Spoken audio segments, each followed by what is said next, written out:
श्री शिवाय नमस्तो। ध्यान रखिए एकादशी में स्कंद पुराण यहाँ तक कहती है कि इस कथा के चरित्र को जो श्रवण कर लेता है उसको 26 एकादशी करना भी नहीं पड़ती। इस एकादशी की केवल ये कथा सुनकर ही वो तर जाता है। बहुत ध्यान से सुनना इसको, कथा तो बड़े भाव से सुन लो इसको, है? बड़े प्रेम से। इसलिए सारी एकादशियों में निर्जला एकादशी की महत्वता शास्त्र प्रमाण करता है। महाराज निर्जला एकादशी का उद्यापन जो करा जाता है, उसका उद्यापन और प्रदोष का जो उद्यापन करा जाता है, इन दोनों का क्रम लगभग एक जैसा ही। तो निर्जला पहुंची है और निर्जला ने जाकर भगवान नारायण से निवेदन करा। भगवान विष्णु ने पूछा, क्या बात है निर्जला, आज तुम खेलती हुई यहां पर आकर खड़ी हो गई, क्या हुआ, क्या है? क्या तुमको गौलोक धाम में आनंद की अनुभूति नहीं हो रही जो तुम बैकुंठ में आई? निर्जला घूमती घूमती भगवान के सम्मुख में पहुंच गई। भगवान ने पूछ रहे, बार बार पूछा, निर्जला हुआ क्या तुमको?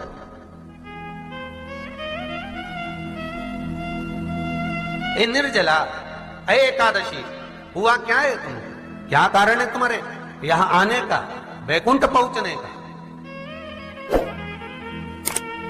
बहुत ध्यान देना महाराज। शास्त्र कहता है सोमवार, मंगलवार, बुधवार, गुरुवार, शुक्रवार, शनिवार, ये देवता वो देवता सबके व्रत कर लो, सारे एकादशी का दान देते। एकादशी का उसका दान दिया है। महाराज निर्जला खड़ी, पूछा क्यों आई हो, क्या कारण? निर्जला आई। तब लक्ष्मी मैया उठकर निर्जला के करीब में गई। निर्जला बहुत सरल थी निर्जला। कहते हैं कामा एकादशी सबसे लंबी है। कौन सी एकादशी? कामा। फिर मोक्षदा उससे नीची है महाराज। और निर्जला जो है बिल्कुल छोटा स्वरूप है। निर्जला का मतलब देखा जाए तो केवल 2 चोटी करी हुई है। मस्तक पर भोर लगा हुआ है निर्जला के, माथे पर बिंदी लगी हुई है निर्जला के, सुंदर गले में तुलसी की मालाएं पहनी है निर्जला, हाथ में जो हाथ फूल जैसी माताएं पहले पहनती थी, आपको ध्यान में होगा, ऐसा बड़ा फूल होता था, अंगूठियां पड़ी होती थी, हाथ में ऐसा लगा रहता है। तो निर्जला हाथ फूल भी तुलसी के धारण करी। बड़ा सुंदर स्वरूप है माता निर्जला का महाराज। छोटी है तो माता लक्ष्मी उनके पास में गई और निर्जला से जाकर पूछा, निर्जला तेरे आने का कारण क्या है, तू बता। नारायण आपसे पूछ रहे हैं कि क्यों आई हो, किस लिए आई हो, क्या है तुम्हारे आने का कारण? निर्जला ने कहा, मेरी विनती केवल इतनी सी है मां कि मैं ये चाहती हूं कि मैं जीव के प्राण छूटने के बाद उसके प्राणों को जिस समय मैं लेकर जीवात्मा के प्राणों को परमात्मा तक भेजूं, बैकुंठ तक भेजूं, गौलोक धाम तक भेजूं, उस बीच में मुझे ले जाते समय कई नरक भी बीच में पड़ेंगे, कई स्थान ऐसे बैतरणी आदि का स्थान बीच में आएंगे, तो वो स्थान में मुझे रोका ना जाए, मैं सीधे भगवान के धाम पहुंच जाऊं। ऐसी कृपा, ऐसी दया। जितनी भी माताएं एकादशी का व्रत करती, बहुत ध्यान से सुनना आज की कथा को। शायद जिंदगी में मिली ना मिली, पर ये कथा का रिश्ता तो बहुत ध्यान से सुनना। स्कंद पुराण यहां तक कहती है कि इस कथा के चरित्र को जो श्रवण कर लेता है उसको 26 एकादशी करना भी नहीं पड़ती। इस एकादशी की केवल ये कथा सुनकर ही वो तर जाता है। बहुत ध्यान से सुनना इसको, कथा को। सबसे पहला नियम एकादशी व्रत का, सबसे पहला नियम है कि आप जिस दिन व्रत करो उसके एक दिन पहले भक्ति का संचार इस हृदय में करो। भक्ति का संचार इस हृदय में कर लीजिए। जिस दिन आप व्रत करो, जैसे एकादशी का व्रत कर रहे हो, तो दशमी के दिन शाम का समय जब आवे, रात्रि जब होने लगे, शाम का समय आवे, और रात्रि का आप जब भोजन ग्रहण करो, तो उस भोजन में कोई ऐसा पदार्थ ग्रहण मत करिए जिस पदार्थ के कारण आपकी एकादशी बिगड़ जाए। कोई बेकार भोजन में ग्रहण नहीं करना, श्रेष्ठ भोजन ग्रहण करिए दशमी। और एकादशी का दूसरा नियम बहुत ध्यान से सुनिएगा। जिस दिन आपकी एकादशी का व्रत हो उस दिन प्रयास करिएगा कि अपने हाथ से किसी भी वृक्ष की कोई पत्ती टूटे ना। अपने हाथ से किसी भी वृक्ष की, पौधे की, किसी भी वृक्ष की पत्ती अपने हाथ से ना टूटे। बहुत ध्यान दीजिएगा महाराज, एकादशी का ये दूसरा नियम है कि अपने हाथ से किसी पौधे की, किसी वृक्ष की, किसी डाली की कोई पत्ती टूटे ना, कोई पत्ती ना टूटे, इसका प्रयास करिए।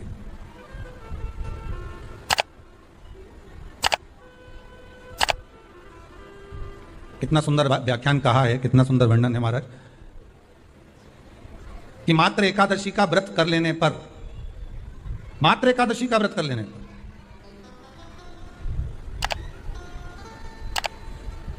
जो पूर्व में किया गया हमारा पाप कर्म है, हमने किसी जीव की हत्या करी है, हमने किसी को कष्ट प्रदान करा है, हमने किसी को अपशब्द कहा है, हमने किसी को ताने दिए, हमने किसी को आड़ा टेढ़ा कहा है, हमने किसी को गालियां दे दी है, मात्र एकादशी का व्रत ही कर लेने पर ये सारे जो दोष हैं वो समाप्त हो जाते हैं। सारे दोष हमारे समाप्ति पर आ जाते हैं।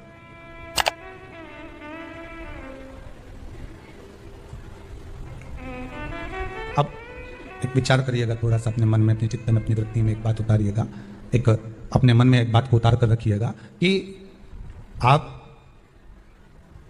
अपने पाप को, अपने पाप कर्म को जिस दिन क्षीण करने वाले हो, समाप्त करने वाले हो, अपने पाप को आप जिस दिन समाप्ति पर लेकर जा रहे हो, तो उसके एक दिन पहले आपको प्रसन्नता होना चाहिए कि नहीं होना चाहिए कि कल मेरा पाप कटने वाला है, कल मेरा पाप समाप्त होने वाला है। बन सके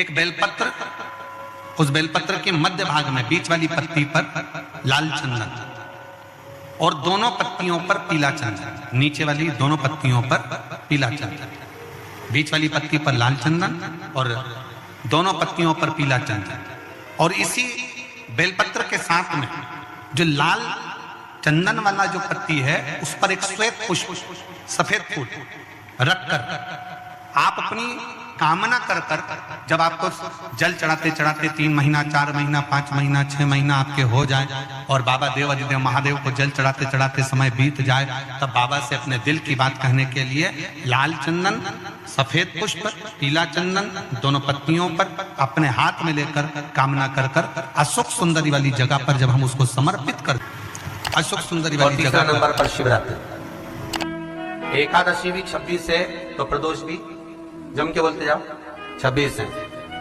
शिवरात्रि केवल 12, केवल 12, और अगर अधिक मास की पड़ जावे तो ये 13, पर अधिक की आय सो 13 है। तो यहां शास्त्र कह रहा है कि 3 व्रत हमारे यहां जिनका पुण्य समाप्त नहीं हुआ, जिनका पुण्य प्रबल हुआ, बड़ा, इसलिए आज भी माता एकादशी का व्रत करती है। और एकादशी का व्रत कर कर अगर कोई जीवात्मा को देते हैं, कोई मर भी गया तो उसको एकादशी का दान देते हैं, एकादशी का उसको दान दिया है। महाराज निर्जला खड़ी है, पूछा क्यों आई हो, क्या कारण? निर्जला आई, तब लक्ष्मी मैया उठकर निर्जला के करीब में गई। निर्जला बहुत सरल थी निर्जला, कहते हैं कामा एकादशी सबसे लंबी है। कौन सी एकादशी? कामा, फिर मोक्षदा उससे नीची है महाराज, और निर्जला जो है बिल्कुल छोटा स्वरूप है। निर्जला का मतलब देखा जाए तो केवल 2 चोटी करी हुई है, मस्तक पर भोर लगा हुआ है निर्जला के, माथे पर बिंदी लगी हुई है निर्जला के, सुंदर गले में तुलसी की मालाएं पहनी है निर्जला, हाथ में जो हाथ फूल जैसी माताएं पहले पहनती थी, आपको ध्यान में होगा, ऐसा बड़ा फूल होता था, अंगूठियां पड़ी होती थी, हाथ में ऐसा लगा रहता है, तो निर्जला हाथ फूल भी तुलसी के धारण करी, बड़ा सुंदर स्वरूप है माता। कलकत्ता तक जब पहुंची है, गंगा सागर तक जब छोटी है, तो माता लक्ष्मी उनके पास में, तो उसके घाट पर, उसके तट पर, गंगा महारानी के किनारे पर जितने जितने भक्त, जितने साधु, जितने सन्यासी, जितने साधक, जितने उपासक, जितने जीव रह रहे हैं, ये गंगा उनका कल्याण कर रही है। और जो उसकी शरणागति में जा रहा है, गंगा उसका उद्धार कर रही है। गंगा किसको संवारती है? किसी ने कहा कि प्राण छूटे और गंगा जी में ले जाकर अस्थियों को छोड़ दो तो गंगा मोक्ष देती है। हे, विष्णु पुराण में, गर्ग संहिता में, देवी भागवत में, शिव महापुराण में, स्कंद पुराण में लेख लिखे हैं कि गंगा जी ने शंकर जी से वर मांगा था कि मेरे जल में जब तक जीव की अस्थियां पड़ी रहेंगी तब तक वो जीवात्मा वैकुंठ का भोग भोगेगी।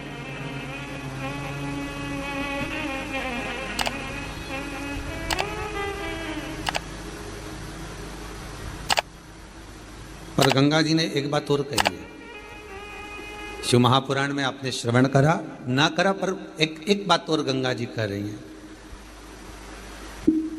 कि मैं तार दूंगी, मैं पापी से पापी जीव का उद्धार कर दूंगी, मना नहीं है। वैसे भी तो भारत की भूमि तो पावन पावन नदियां सारी की सारी जितनी